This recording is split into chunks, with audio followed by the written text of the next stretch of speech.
Football in my life. I love football. You know, I've been playing football all my life. If I did not play football, I would not be playing football today.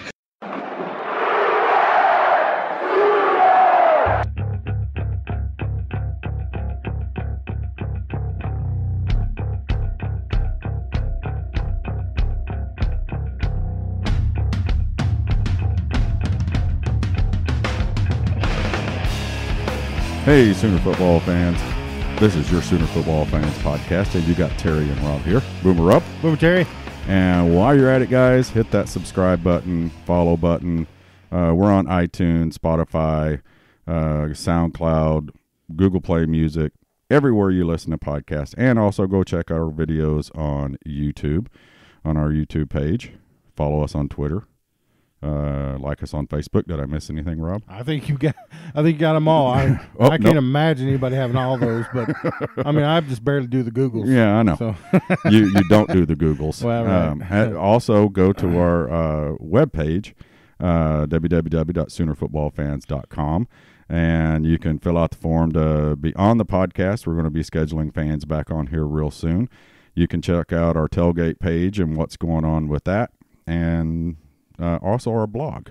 So, but how many of those you got on there now? 5 or 6. Really? Yeah. Dang it. I've only read like one of them. Way to be keeping up with us, Rob. Oh, boy. And here in a second, we'll talk about one of them here in just a second. All but right.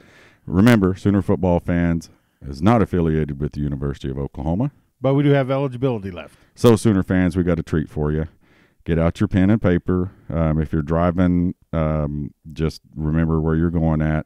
But if you're sitting around listening to it, get out your pen and paper, because you're going to learn today from one of our favorite minds in college football. We got from the Football Braniacs, JY, on with us. JY, Boomer, man. Boomer, guys, how are you tonight? I'm doing great, man. How about yourself? I felt any better. I couldn't stand it. Rob, how are you doing today? Man, I got kind of a crick in my neck, so if I could get like a shoulder rub or something. Yeah, not from me. I just got uncomfortable, JY. I mean, and I've known Rob for 20 years. Wow. That's fun for me, JY. I got to be honest with you. So we brought up our blog, okay? And today have you ever made a mistake, JY? Probably not, on the Football Braniacs, and you didn't catch it or nobody caught it until it went out and then everybody comments on it? Have you ever done that? Oh, yeah, like daily. Okay. Well, yeah. Today I've been hitting the head a lot. Today I was putting out a little blog, and our blogs are nothing special, guys. I mean, we don't proclaim to be, literary folk, writers or anything like that. It's just people have said, we try to do what our fans like. Hey, you guys should put out a blog. You guys should do this. You guys should do that. So we try to do as much as we can. And so 2 or 3 little paragraphs is normally what I put out, and then a link to our podcast. Well, I did one because we were talking to George Stoya on the last podcast about Baker Mayfield's statue, Heisman statue. And I made like 3 or 4 grammatical errors, maybe a date error here and there. For one, I put planting the flag on Iowa State, okay, instead of Ohio State. I put the 2018 spring game. Would it be unveiled, the 2018 spring game? I misspelled one other word. I can't remember what it was. But anyway. Let me proofread that before you send it in. And it was just one of those things. I got done with it. I hit publish, and I looked down, and I saw my errors.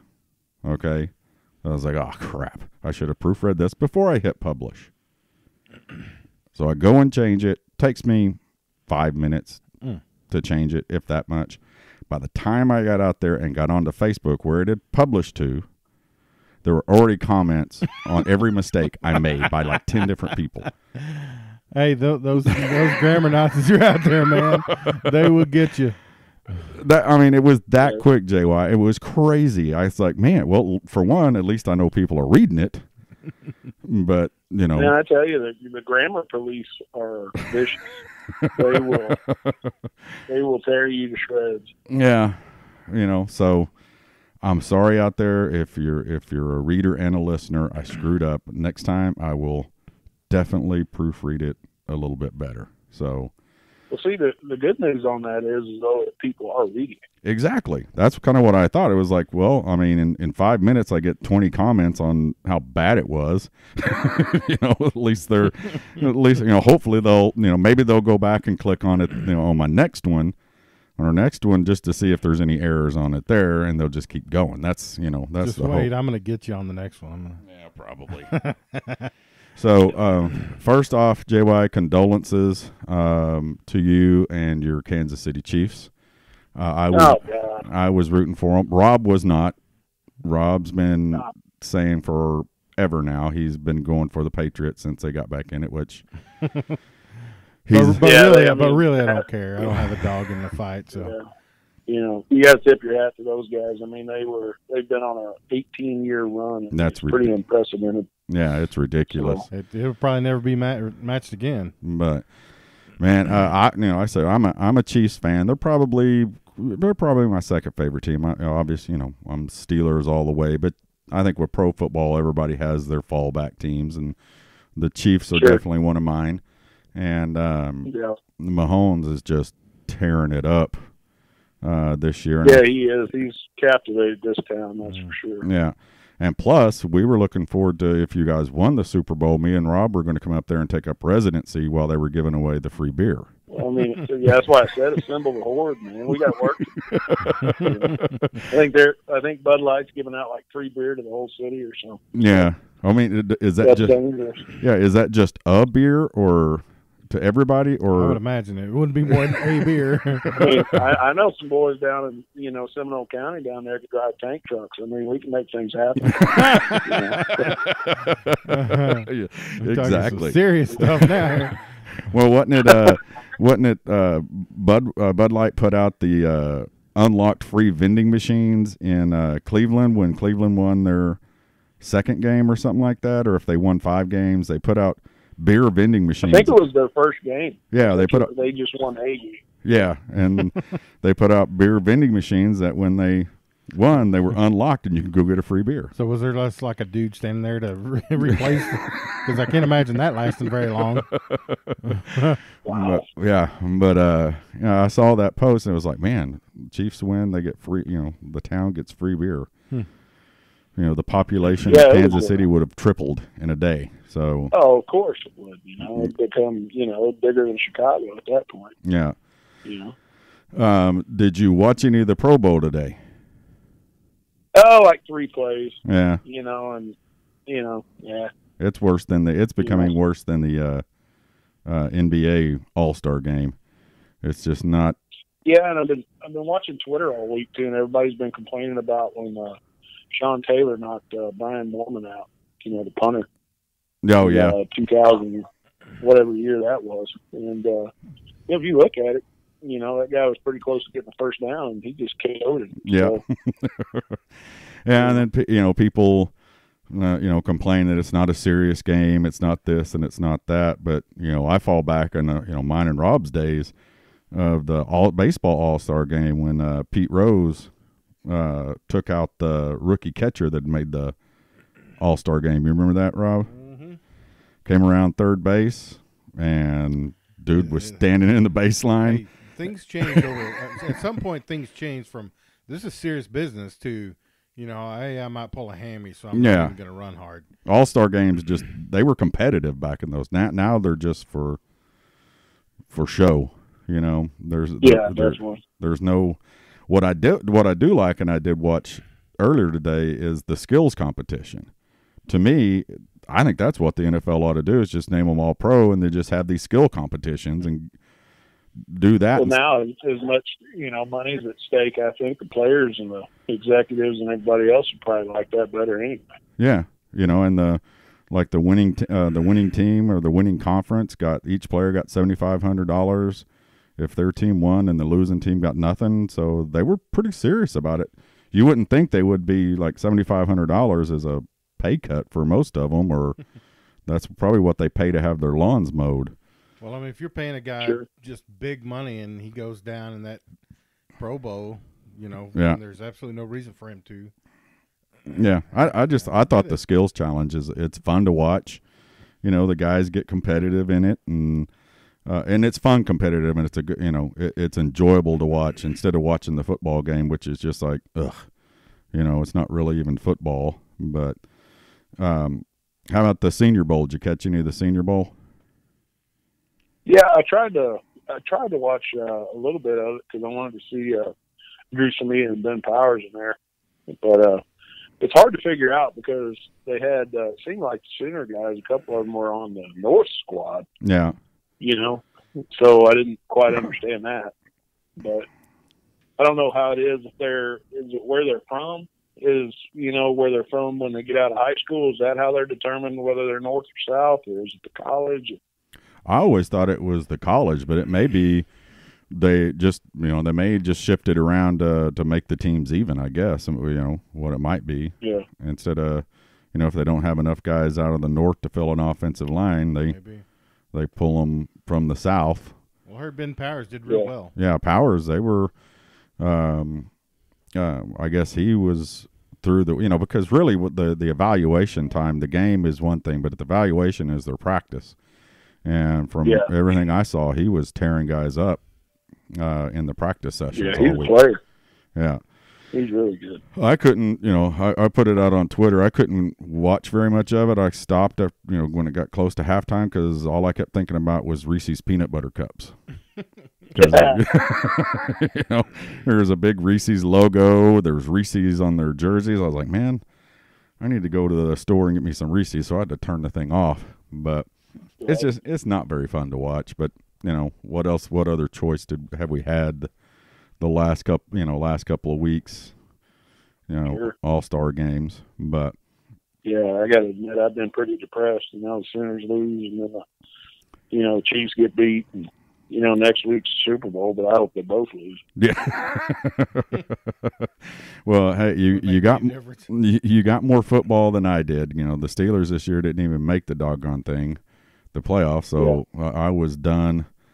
I was pulling for the Rams and the Chiefs. Just you never have seen the Rams and the Chiefs. Yeah. And I can't believe it was. I about fell over when they said the Chiefs had never hosted an AFC Championship game. Huh. I did not know. I figured they'd at least hosted one or two, way back or in the Joe Montana days there. But I guess they never.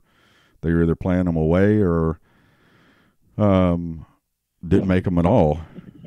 Well, I thought that was cool. They had a good run there in the early '90s, mid '90s, but it seemed like they couldn't get past the divisional playoffs. They had that no punt game they played against who was it? The Colts. Yeah. I think. And every other time it seemed like either the Chiefs or the Broncos couldn't get past the Colts in the playoffs. Yeah. Well, anyway, I feel for you, but I got a feeling the Chiefs are going to be around for, I don't know, a couple of years or so. Yeah, because they players, so. That's for sure. Yeah, man. Yeah, they need a couple pieces, and I thought all year they were a year away, but you still hope, Yeah. But I agree. As they say, it's a quarterback-driven league, and they got a good one. So yeah. I think they probably got one of the best. I mean, no offense to all the Sooner fans out there, but the playing in the NFL is different. Not that Baker has done bad. Mahomes is just, he's just kind of on that little planet by himself of able to do stuff that that sidearm no look pass stuff that he does. It just I don't know what I'm gonna do if Gruden, with that fifth pick, picks Kyler Murray, and then he's a Raider, and then you got Mahomes. So my Chiefs playing the Raiders, and I gotta. Oh my God! I thought I'd never say this, but I got to root for the damn Raiders. and then you turn around, and what happens if all four of them get in the playoffs, or all three of them get in the playoffs? Baker on one side, and then Mahomes, and then Kyler. And I don't know what the hell I'm gonna do, man. Yeah, and then but speaking of that, do you think where do you think Kyler's going to go? Do you think the Cardinals are going to try to grab him with that first pick, or do you think he's going to dwindle down a little bit? I don't know. I mean, I hope for his sake that he goes to a team like the Patriots that has an offense that's wide open, that's going to suit him, Yeah. Somebody that knows how to use them. Yeah. But I have no idea. As time gets, what do we got? 3 months basically until the draft. So we got to see, what everybody says. But Gruden was all about him this last week. Yeah. So that's interesting to say the least. I don't know how he'd hold up because Carr's no slouch. So I don't know what Gruden would do. Do you trade Carr, or how does that work? Well, I mean, the Patriots after the draft and it kind of coming up to the draft, kind of, the cat came out of the bag that they were fixing to unload their, wagons to get Baker if he wasn't the first pick.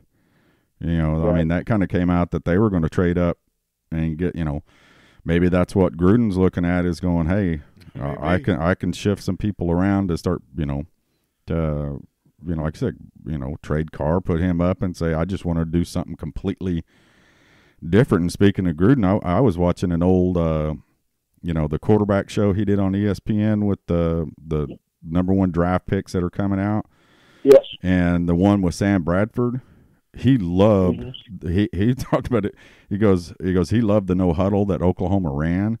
And he said, if I get back into coaching, I may never be in a huddle again. What you guys, the way he ran that offense, Bradford ran that offense, he goes, it was, it was basically a symphony. You guys just knew what you were doing, boom, boom, boom. He goes, maybe that's what he's looking at, is to find that style of quarterback to run that style of fast-paced, no huddle offense. I don't know.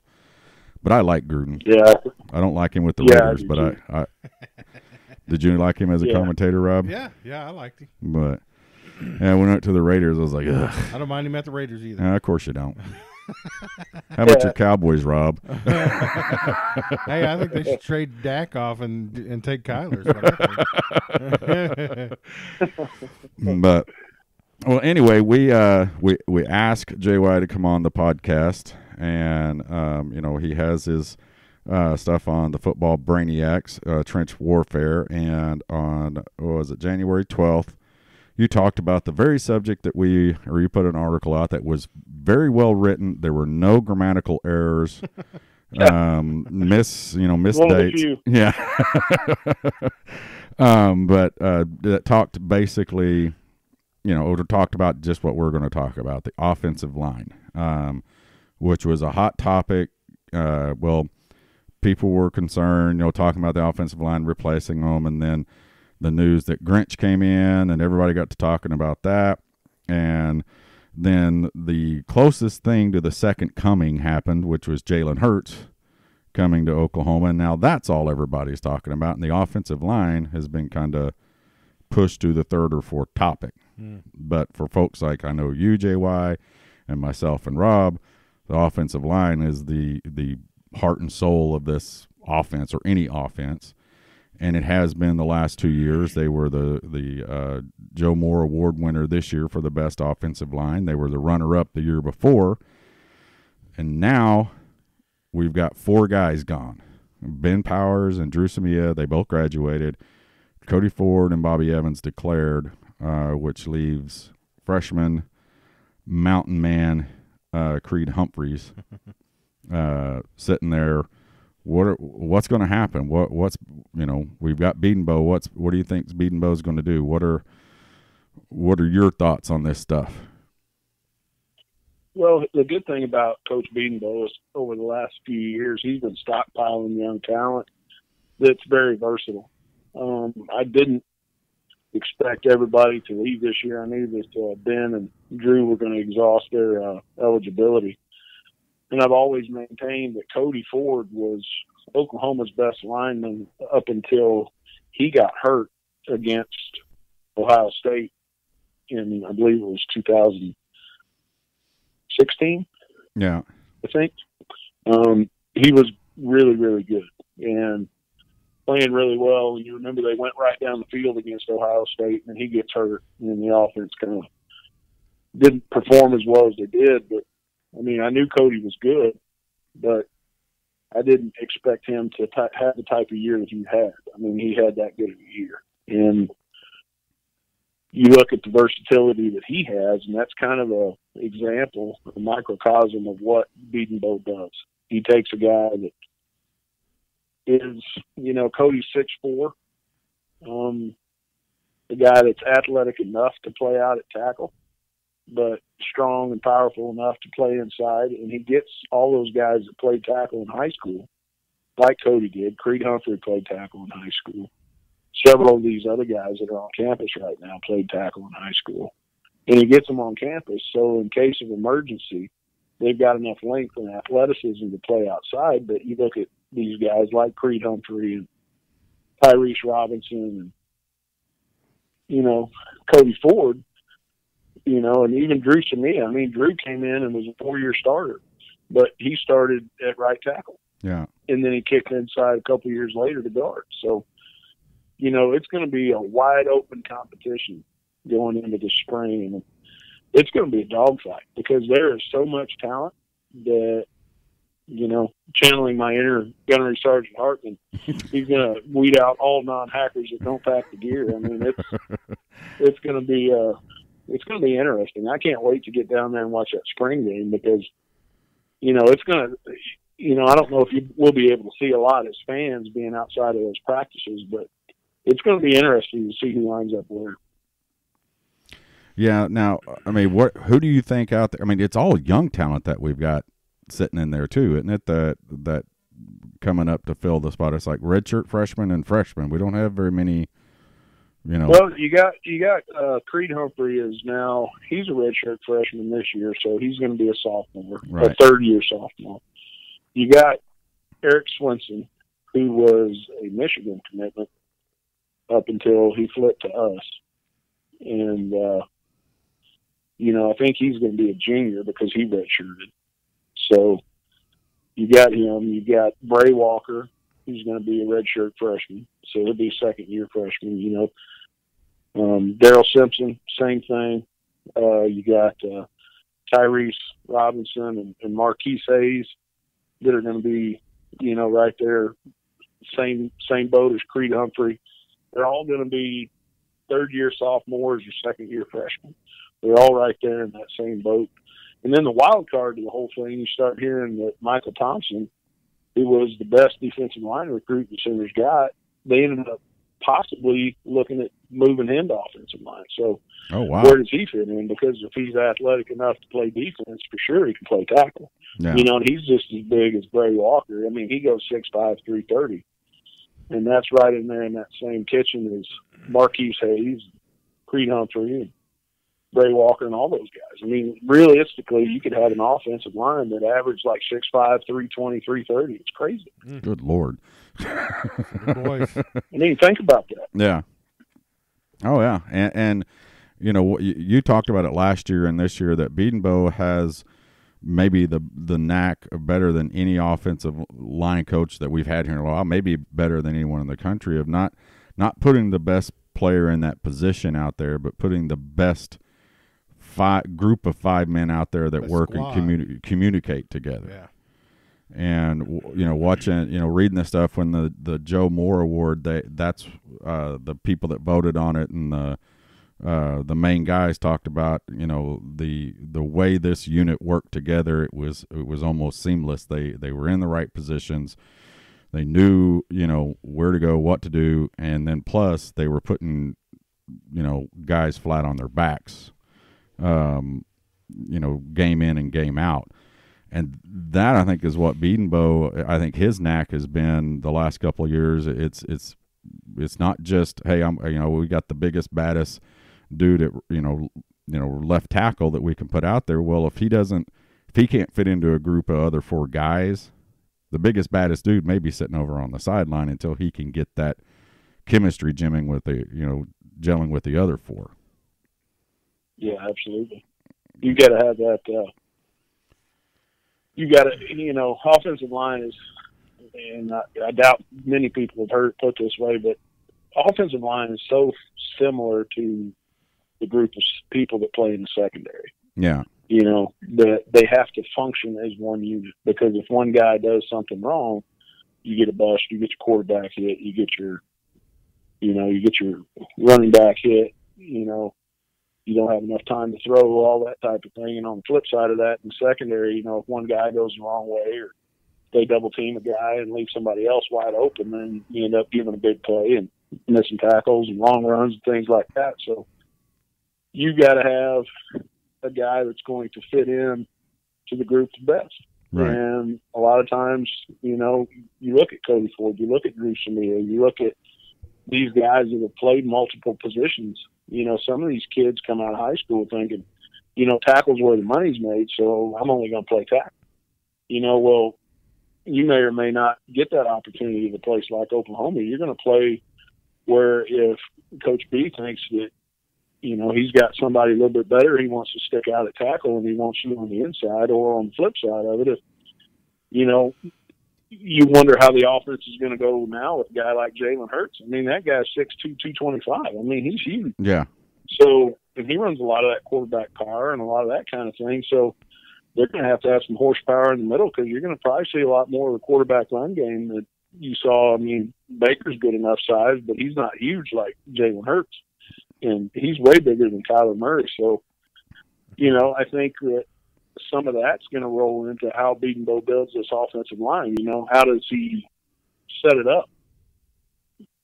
Right. Does he look for guys that are going to be able to protect 70 plays a game, or is it going to be more of a run-based offensive line? Little things like that go into that decision-making too. And ultimately, it's going to be decided this winter, this spring, and all summer. Who can he trust the most to go to class on time, to get to all the meetings on time, to do all the right things, because he's got to be able to trust these guys, before he can put them out on the field. Well, and it also seems like this year with Jalen Hurts coming in, he's seasoned. He knows he knows what's going on. That the year for us to have kind of a young offensive line might be this year, so that he can help direct them, and plus, like you said, he's a big physical quarterback. He's going to be able to break away and get away from some missed assignments. What do you think about that? Well, I think he's definitely elusive. I mean, you watch that, not just the Georgia game, the SEC championship, but he's a good thrower. And he's elusive. He's elusive enough. You give him that run game like what the Sooners do, and they do things a little bit different in Norman than they do in Tuscaloosa. I mean, it's more of a pro-style approach, at least it was, the years that he was running the offense. They opened it up a bit more once Tua came in. And what was funny is he looked like so much of a different quarterback once they opened up the playbook. And you wonder, just like we were talking about Kyler Murray, does that wide open style of offense suit him a little bit better than what, say that pro style offense did that he was running the first couple of years? So, maybe did that play into his decision making to come to Oklahoma rather than going somewhere that ran the same style offense that he ran, under Coach Loxley and it's up at Maryland now. So. Well, Terry and I are both glad that he came, because with that young offensive line, if Spencer Rattler came in here, I mean, really, it could have hurt his confidence if he had been running for his life early on, I think. Yeah, I agree with that. And the other thing, too, I'm in the minority here, but I don't think that it was just going to be a giveaway for Rattler to beat out Mordecai. No, I don't either. I think he's a favorite. Sure. And I mean, he's ballyhooed, and he looked really, really good in that Army All-American game and all that. But I think it's kind of a perfect scenario where, just like what you said, Rob, that you get a veteran guy that can come in and calm the group down, because there's a lot of leadership that just left that team. Yeah. Where you got a brand new defense, with you got a lot of older guys on the defense, but let's face it, they haven't performed real well, and you got a new defensive coordinator. You got a brand new offensive line, and all these studs just left along front, with Creed the only guy back. You got some guys in the backfield, but you bring a guy in like Jalen, and he just stabilizes everything because people are going to be looking to him for leadership. And I think it's perfect with that dynamic with Rattler and Mordecai too, because now it gives them a whole nother year to develop.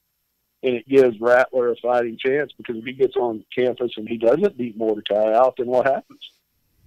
Do you have this quarterback controversy going for 2 or 3 years? Right. Well, and I think it's great that for not for the obvious reasons, but Jalen Hurts coming in, but Rob doesn't know what it's like to be the most ballyhooed quarterback or player at your position in the country.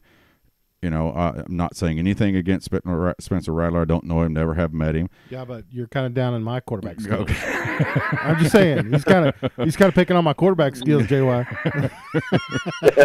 But that's great. This, you come in and you're thinking you're all that. You know what I mean? I'm not saying he is, but you come in and you're handed the reins to the best offense in the country because for whatever reason. I think Jalen Hurts coming here, and like you said, I think a lot of people were pushing Mordecai kind of towards the back a little bit, not talking about him a whole lot. That I think it sets a precedence to anybody that comes into Oklahoma, and I think it's a positive, is I've got to come in and I've got to battle for my spot. I'm the number one quarterback in the country, the 5-star guy that everybody wanted, and I'll be damned. They get a transfer from Alabama who's won a national title, played in big games, and I got to compete against that. I think it sets a precedence. Mm-hmm. I think it's going to make Spencer Rattler better and Mordecai better. Mm-hmm.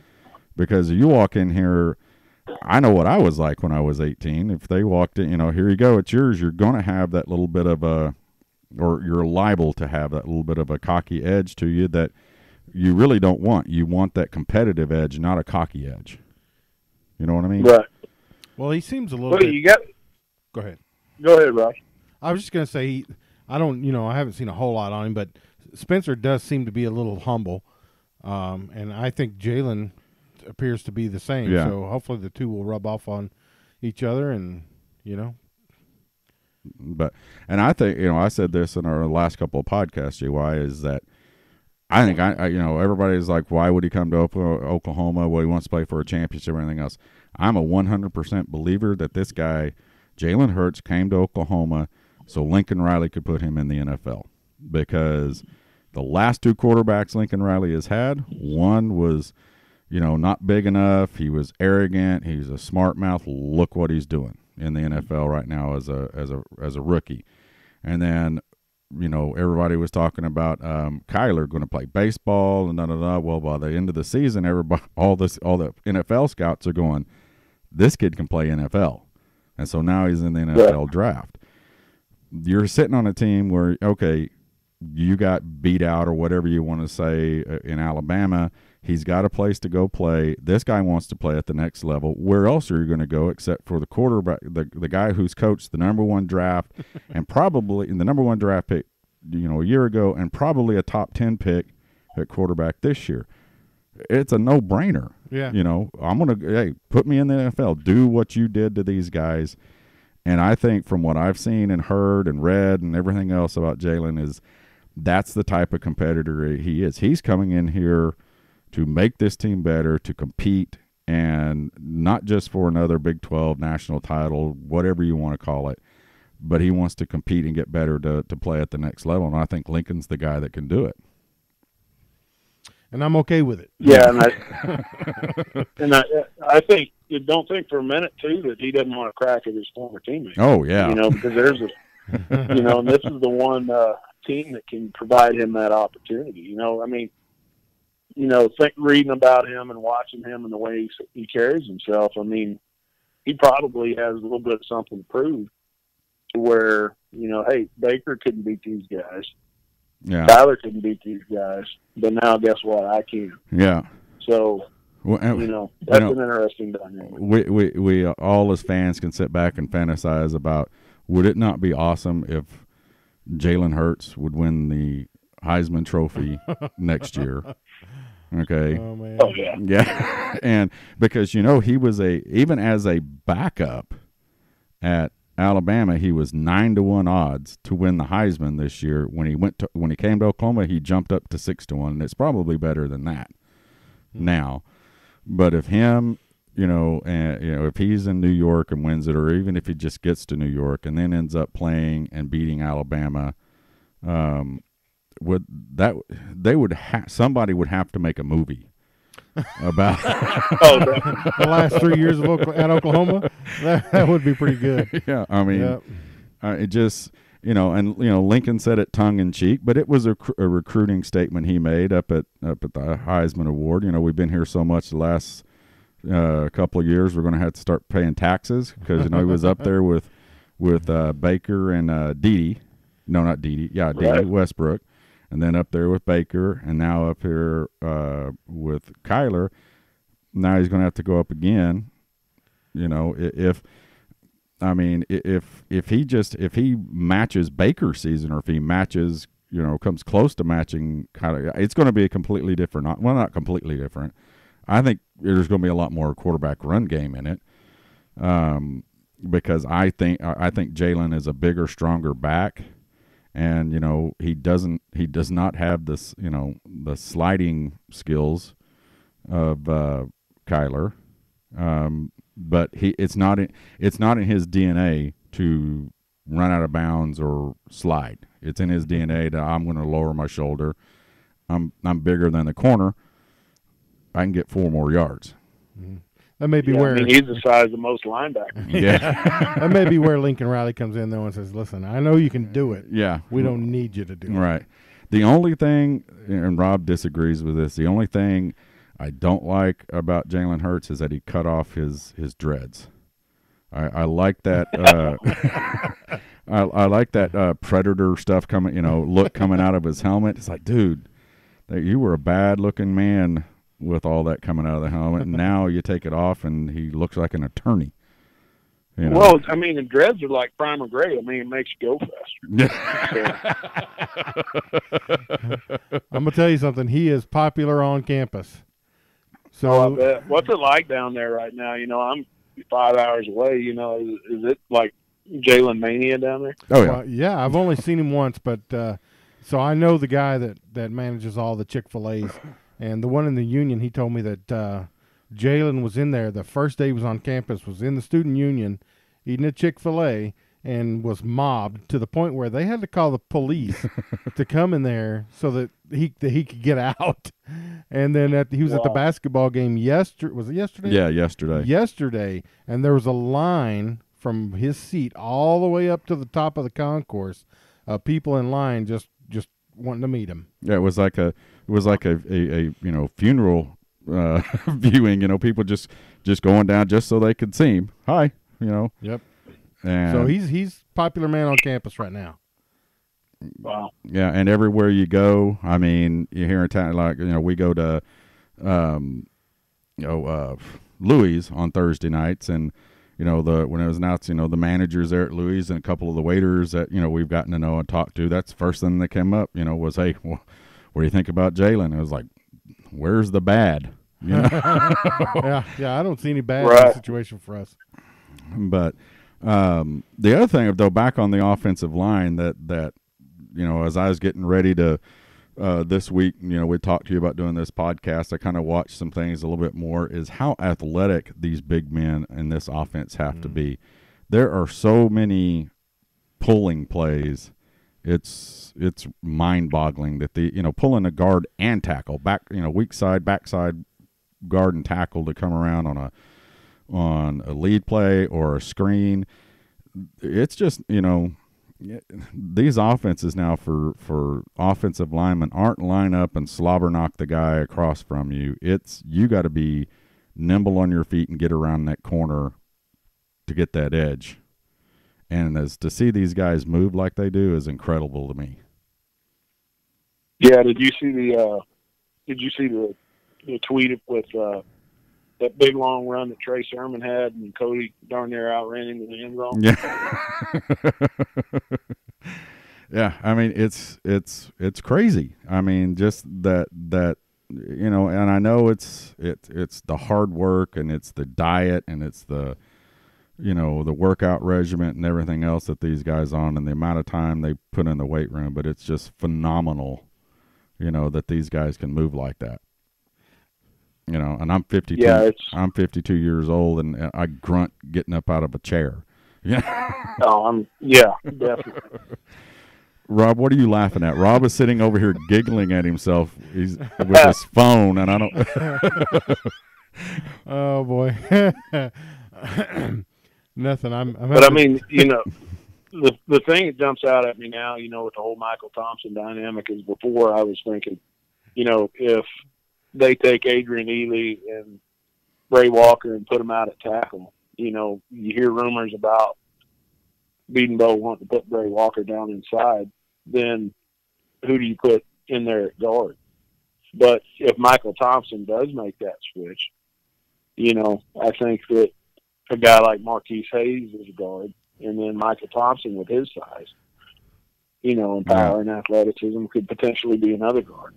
You know, you can't just write, you know, Tyrese Robinson off, but all five of those guys legitimately. I mean, Adrian Ely is 6'7", 328, something like that. Bray Walker's like 6'6", 330. I'm surprised I haven't And seen then guys. you look at Michael Thompson, he's 6'5", 330. And then, you know, Marquise Hayes is 6'5", 330. And then, you know, Creed is a small one out of all of them.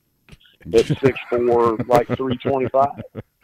I mean, that's the thing that I think if Michael does make that switch, I think that's what I see. I don't know if that'll be the day one starters, but I think that could potentially go that way, because if Michael Thompson makes the switch over to offense, you know, there's always an offensive lineman, defensive lineman rivalry. And every defensive lineman out there is going to tell you that it's easier to play offense and that offensive linemen aren't athletic enough and all this other type of thing. So Michael Thompson is going to have his hair on fire trying to prove himself as an offensive lineman, because if he doesn't dominate, he loses face in that locker room to his former roommates, you know, in the D-line. Yeah.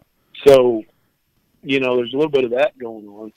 But then you got a guy like Eric Swenson that's been around now, it seems like forever. And, I mean, he was a top-notch recruit coming out of high school. You know, if he break into the starting lineup, and then you hear Adrian Ely has got the best feet out of anybody on the offensive line. And Bray Walker, I mean, people were talking about him this last year starting. You know, and then here we go. Cody Ford slides out to tackle, and now you got all these veterans. And Creed Humphrey takes over for Jonathan Alvarez middle of the season. So it sounds like we really ought not to be worried about the offensive line. Yeah, that's what you're saying, JY, right? Just don't worry about it. Yeah, I mean, I think there's going to be short leashes at every position. I mean, there's going to be a conversation, and it's probably happened already. If not, it's going to happen this spring or at some point. Coach Bidenbough is going to be walking with Creed Humphrey, or he's going to call him into his office or something, and he's going to be like, look, you're the one guy that I can't worry about.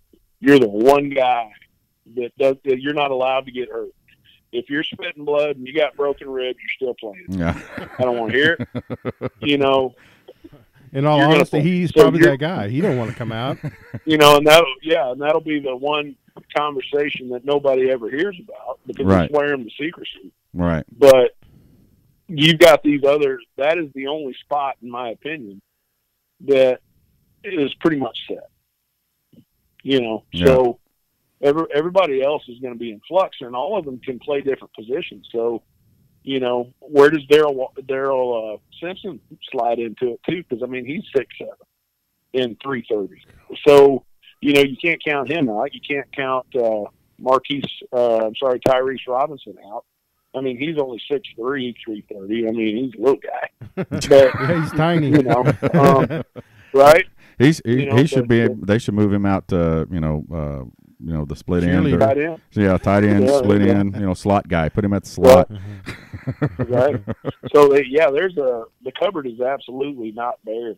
it's not 2005 after the Sooners made that run in 03 and 04 where they didn't really have anybody at offensive line, and it's not 2009 where you get Sam Bradford hit and his collarbone busted on the second play from scrimmage or whatever it was. Yeah, thanks.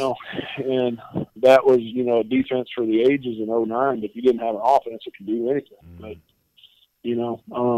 I think they're in good hands. I think that Bedenbough's going to have them ready to go. I think that all of them are going to be on a short leash to start with, and, it's going to be very basic to start out with where, Kyler had been in the room for quite a bit of time, and he'd taken a lot of reps. Jalen's going to have to learn quick. But yeah. Well, but then you got those receivers that are, all everything. I mean, these receivers they brought in are unbelievably talented. So it's going to be a good year. Yeah. We can't wait for football. Yeah, right. I can't wait. Is it August yet? No, it's. And then I'm sitting here earlier today, and here's how football has changed. I am barely able to keep up with the new wave 19 and what's going on and the new guys coming out. And what the hell? You put out a deal on the 2020 defensive ends this week, and I'm like, we just got done with the recruiting class. Well, what's crazy is you still got the next signing day coming up in a couple of weeks where you're probably going to get 3 or 4 more guys. Right. So it ain't even over with yet. But yeah, and then we got the spring game, and this last one, what was there, like, I don't know. I know I'm exaggerating, but it was like 19 eyeballs that dropped all day long, and the next thing you know, all these 4- and 5-star recruits were, ready to sign on the line that day, and and I'm like, good grief, man. We just, like I said, we still got a few guys to sign in this one, but now we're already looking at the 2020 recruiting class rolling in here, and what we've got, to look forward to with that. I just want to get to August. Yeah. It'd be crazy if Grinch comes out and has some success, with that. I mean, this defense starts recruiting on the level that the offense is. Oh, my Lord. It'll be a heck of a lot of fun. Well, that certainly is the prayer right now, isn't it? Right? Yeah, and that's, I was going to tell you, let's talk a little bit of defensive line, and I do want to talk about just a little bit about it. But sure. in my opinion, and Rob, we've talked about this on the last couple of podcasts, is with Grinch coming in, number one, they pretty much did what I thought they needed to do, which was get rid of the defensive staff, because it wasn't just the coordinator. This defensive staff did not do their jobs. Okay, you can talk about Mike Stoops and everything else. It's a staff effort, in my opinion. Okay.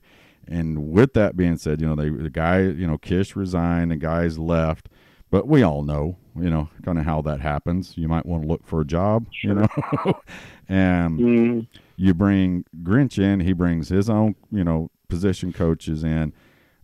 I don't care what position it is, defensive line, nose tackle, defensive end, linebacker, cornerback. The way I heard him talk at his press conference was that first depth chart, Lincoln has something to do with it because he's been here. But on day 2, that depth chart is going to look completely different. And I love that. Basically what I told him is Lincoln's going to tell me, here's what we had, or everybody else is going to sit there and go, this is what we had and everything else. And he's, whether they're magnets or whatever they are on a deal, he's going to throw the magnets off. He goes, well, that didn't work. So everybody, it's brand new and competing today. I don't care if you're a 2-year starter, 3-year starter, All-American with another year of eligibility. It's a clean slate. And I think that's kind of what he has said, and the precedence that's been set there is it don't matter who played there last year. It's going to be different this year. Yep. I mean, that's nothing but good. Yeah. There's nothing but good. Everybody's got to fight for their position. Nobody's going to, take a playoff. Yeah. We're going to be better. Well, we're going to be better. That's the way it should be. Yeah. I mean, that's the way it should be. and you know, especially when you're last in the league, you know, or last in the FBS or whatever. Yeah, last in the league, last in the, you know, this and that, and you know, I said it again, and I put, you know, somebody actually commented on this that I said it and wrote it in one of our blogs, is that we were worse, not worse. Let's just say Kansas was better at defense than us statistically. Okay, when could you have ever said that at Oklahoma? If you're not talking about basketball, you should never say it, ever. Right? Not ever. And, you know, people said, well, you know, we didn't run as many plays. Excuse me, Kansas put 40 points on our defense. Mm-hmm. So, yep. Kansas was better at defense than what we were. You looked at, you know, you talked with us on podcast last year. Hey, all we're asking for is a top, you know, 50 defense or a top breaking in that 40 or 30. Man, we do that. Surely they can do that this year. And they got worse. Yep. And, I mean, I want to get your point on this. I mean, we talked about it. We've talked, you know, through texting and you know, on the podcast and stuff. What was wrong? I haven't talked to anybody that has said, well, here's what the problem was. And you can say, this was the problem. It just seemed like everything was wrong. Well, I don't think it's any one thing. I think it was a compilation of several things. It didn't seem like there was a lot of accountability. Just from a, you know, I don't want to say people weren't playing hard, but everybody wasn't playing hard all the time. Right. And that was obvious if you watched it. I mean, sure. I don't know if there's any gentler way to say that. Yeah. They had trouble getting lined up, which is accountability. They had, you know, the tackling was an issue, you know, all over the place. The teaching, in my opinion, was an issue because there were times that guys would do things that, you know, you don't expect them to do. Right. That you just question how does that happen? You know, going back to that Georgia game, you know, where it seemed like every time they handed the ball off, they took off for 80 yards or whatever it was. You know, and you watch it, and you know, you hear Kirk Herbstreit and these other guys chirping about how physical Georgia's offensive line is, and you're watching the film, and you're like, they ain't that physical, man. They just guys are running the wrong way. They're doing the wrong things, and then it becomes an issue where the guys that are putting 100% in and are a little bit disenchanted because they never get a crack at it because there's a guy in front of them who isn't doing the right things and isn't wrapping up on tackles and isn't playing hard and isn't preparing in the meetings. And you feel like, well, I'm never going to get a chance, you know, and then the whole culture of the team, the defense becomes to where they don't believe in it at all. Right. You know, and when people don't believe in what you're doing, it doesn't matter what you're doing. It doesn't matter how good they are either. That's true. Individually. That's right. Individually, yeah. That's right. That's right. So, you know, and then on the flip side of it, you know, the offense is never going to say it, but their mentality is we got to score every possession because we're going to win. We have to. Right. Because the defense is bad. You know. Yep. So, you know, so now you've got a ton of talent on the defense. I mean, they have not recruited bad in the last few years. They really haven't. They're just, be it system, be it accountability, be it attitude. To me, football is always going to be a game that's way more about attitude than it is aptitude, as is life. Right. Your attitude is going to determine your course, and you're going to get knocked down way more than you're going to be on your feet. As I get older, I'm convinced of that. And, you know, it's just got to be something. And, you know, you look at Coach Odom, you look at Coach Manning, and just listening to Coach Grinch talk. And, I mean, Coach Grinch comes from the same school that Coach Campbell did up at Iowa State, you know, in Mount Union. Yeah. So you listen to him talk and the things that he's been taught, you know. Without a doubt, my position coach in college was one of the top 5 most influential people on me in my life. So, guys like that are pushing you and demanding perfection from you, that's something that has to happen, especially if you're going to compete at an elite level. And that's what they expect. And that's what Sooner fans expect. So I think that if the guys get in there and work and they believe, you're going to see improvement. Right. You've got to see improvement.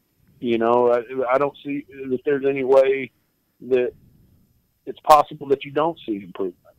Now, are they going to be the 85 Bears? I doubt. But, they're going to, I got to believe that they're going to be better just sheerly because of the attitude and the expectation that those guys are bringing in. Right. You're right. They don't have to be the 85 Bears, and we've talked about it, they've got, I don't want to say I don't want to say compliment, but that seems like one of the things that Grinch is saying is not saying, but the defense doesn't compliment the offense. Is I can't remember verbatim basically what he said, but it was when you're the defense for the most prolific offense in football, you just got to know what your job is, and that's to give them the ball back as fast, basically as fast as you can. If you got a team that's going to, score, I don't know, Blinken would have to give us the stats, but I know it's a lot every 5 minutes and 6 seconds or whatever it is, that you want to give him that ball back, and knowing that he doesn't have to have the number one defense in the country, is that I've got to have a team that can get a stop, we don't have to stop them every time. We just need to keep their offense on the field and ours off the field. And I know that sounds simplistic, but to me, I think that's Lincoln's mentality on this, is that I just need a defense, that will only let them score every other play. If you give me a defense that, touchdown, stop, he's going to win the game. Lincoln Riley's going to win the game with that offense. And I think that's what Grinch has kind of said, is not, I don't want to put words in his mouth, but I mean, that's what it seems to, that's how I took it, was my job is to put a defense up here that complements the best offense in the country. And well, yeah, I mean, how many times have we talked on the times that you guys have had me on where we talk about how every offense the Sooners face is a timing-based offense, and then we call it the 98-yard cushion, where they're playing 10 yards off, but you think about it, if those guys are lined up in press man, and you got guys like Jalen Redmond, and you got guys like Tajiri Daly and Man and all these other guys that are rushing the passer, if you're not going to give up that 5 or 6 yard pass every damn play, you're actually going to give those guys time to get home on pass rush. Right. And then you come back with the things he said about his defense, that he's going to bring heat, and he's going to bring pressure, and he's going to press on the outside. It's probably got to be the scariest thing in college football for people to think that Lincoln Riley may have a defense. Oh, yeah. And then, and let's go through this real quick. The Oklahoma offense defense has been multiple gap responsibility on the defensive line, and he's a single gap responsibility guy. Explain to everybody what we're talking about when we go into having just that single gap and what it does for the mindset of the defensive lineman. Well, pre-snap, in a one-gap scheme, you're going to know what is my responsibility. Right. Whereas in a two-gap scheme, especially as a defensive lineman, your job is to hold up those offensive linemen and keep them off your linebackers. Now, it's not against the rules for you to make a tackle. Right. But your job is not to penetrate. Your job is not to disrupt as much as it is to take up space and occupy bodies. Right. On the offensive line. So you go back and you look at guys like the greats that are Gerald McCoy and Tommy Harris and Dusty Dvorak and all those guys that were just so disruptive in the early years of Stoops. where they're playing 3 and 4 yards in the backfield on every snap, and it seemed like, you know, Dan Cody, you know, by the end of a few of those games, he knew what, you know, gum that Vince Young was chewing in the cotton bowl. And, you know, that it's much more attacking. It's much more simple to where at the snap of the ball, you know which gap you're going. You're going to be in that gap. You may start from a different place, but you know where you're going to end up. And if everybody just does their job and fills that gap, then every gap's going to be accounted for, but you are going to attack. You're not going to sit back and wait for it to come to you. You're going to be disruptive and get these finesse offenses off schedule. And it's going to force mistakes. And that plays right into the hand of what Grinch is talking about, where some of those quarterbacks are going to get flustered. He's not going to give them an opportunity to just stand back there and play 7-on-7, you know, against a skeleton, where they think that I'm just going to sit back here in the shotgun. Oh, okay, here's a 6-yard, 10-yard, 98-yard cushion. I'm just going to, you know, as soon as I get it, I'm just going to throw it out there. Hallelujah. You know, because back when we were all playing, you know, coaches could count on these quarterbacks to screw up down the field because these kids in high school didn't throw the ball like they do now. Yeah. Right. Well, by the time they get to college now, these kids have been running these offenses for years.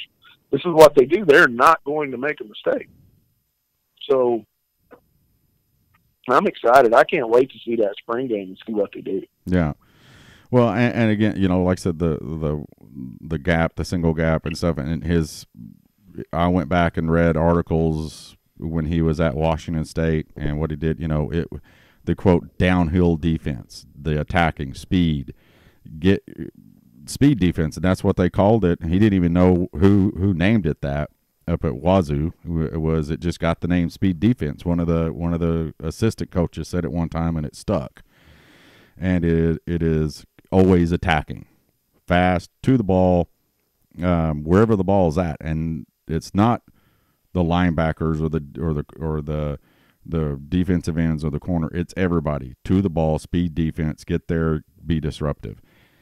And if he could make that work, you know, and which I think he can, because I will preach this till I'm blue in the face. I still don't think it's that hard to play defense in the Big 12 because Gary Patterson does it. You know, he's playing the same offenses that Oklahoma plays, and he has almost every season a top 20 defense. You know, with far less talent. Yeah, with a lot less talent. It's pretty clear that the pressure's on. Yeah. I mean, I'm sorry, Mr. Grinch, but the pressure is on. Oh yeah, and you know, and I think, you know, I think Lincoln, and you know, I know it sounds weird that he feels the pressure a little bit because.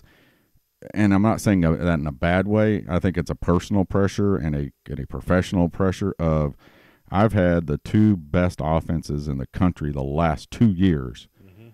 And along with the two worst defenses, I got to fix and you know something? The other side of my boat. It may be by quite a margin. The offenses. Oh, yeah.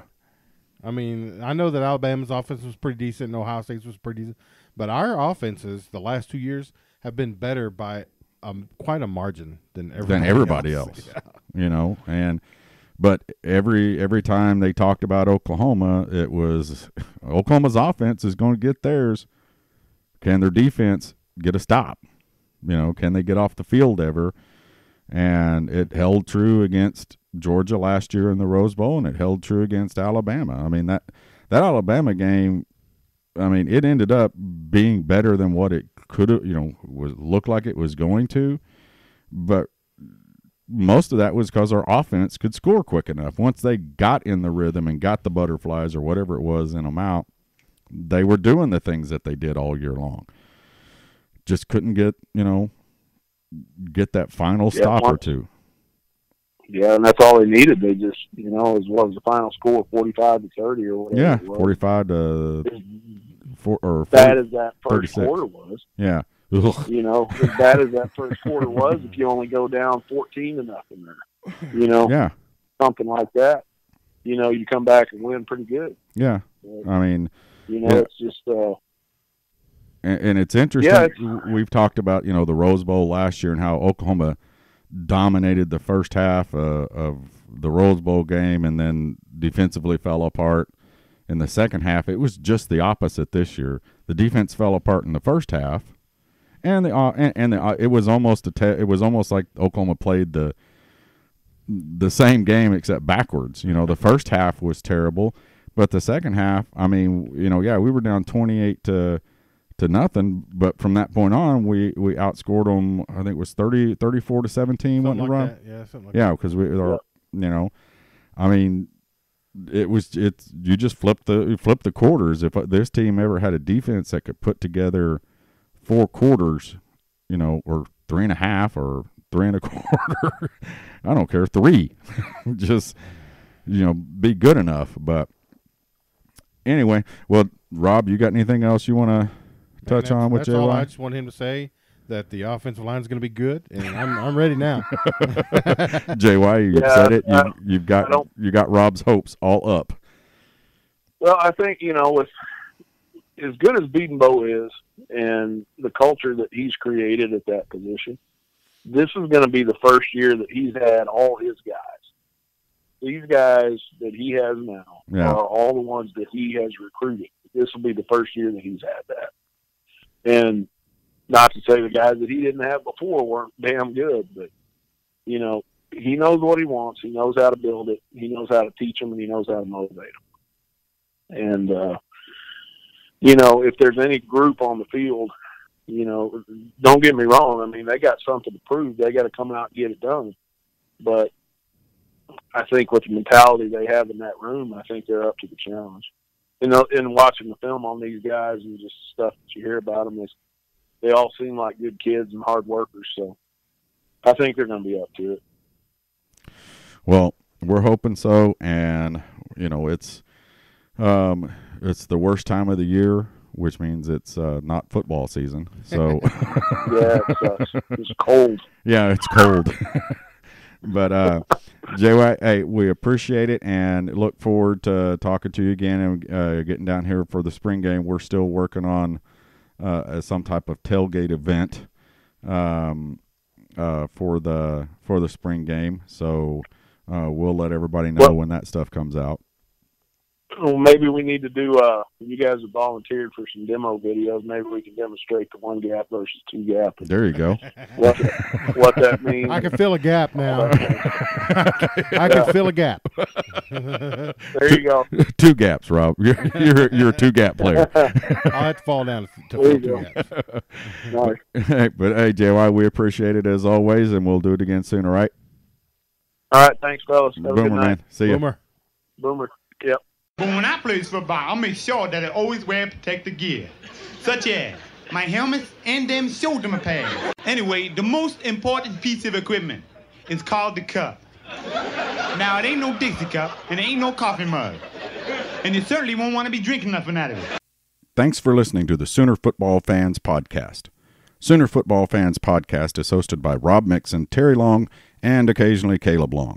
It is produced at the beautiful Podcast Palace in Norman, Oklahoma. Follow us on Twitter at SoonerFBFans and like our Facebook page at Facebook.com/Sooner Football Fans and visit our website at www.SoonerFootballFans.com to read our blogs and keep up with our tailgating activities. Boomer Sooner, everyone.